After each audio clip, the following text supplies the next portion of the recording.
एक मेहनती किसान रहता था। वो सुबह सवेरे उठता, खेतों में जाता और दिन भर मेहनत करता। उसकी मेहनत की बदौलत उसके खेत सरसब्ज रहते, फसलें अच्छी होती और जिंदगी में खुशहाली थी।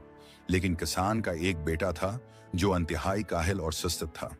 वो दिन भर आराम करता, खेलता और कभी भी काम में हाथ नहीं बटाता था। किसान को अपने बेटे की काहली पर बहुत फिक्र थी। उसने कई बार उसे समझाने की कोशिश की, मगर बेसूद। आखिरकार किसान ने एक तरकीब सोची।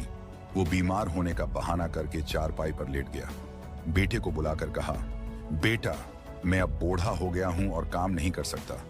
अगर हमने जमीन में खजाना न तलाश किया तो हम भूखे मर जाएंगे। बेटे ने हैरानी से पूछा, खजाना? कैसा खजाना? किसान ने जवाब दिया, तुम्हें जमीन खोदनी होगी, खजाना वहीं दफन है।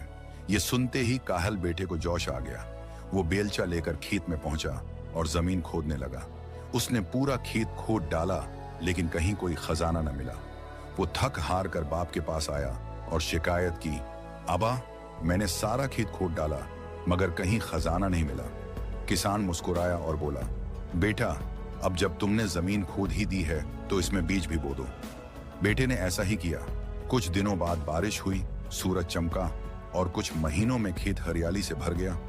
जब फसल तैयार हुई तो किसान ने बेटे से कहा, बेटा, यही वो खजाना है जिसके लिए मैं तुम्हें मेहनत पर आमादा कर रहा था। अगर तुम हमेशा यूं नहीं मेहनत करोगे तो तुम्हारी जिंदगी सनौर जाएगी। बेटे को अपने बाप की हिकमत और सच्चाई का एहसास हो गया।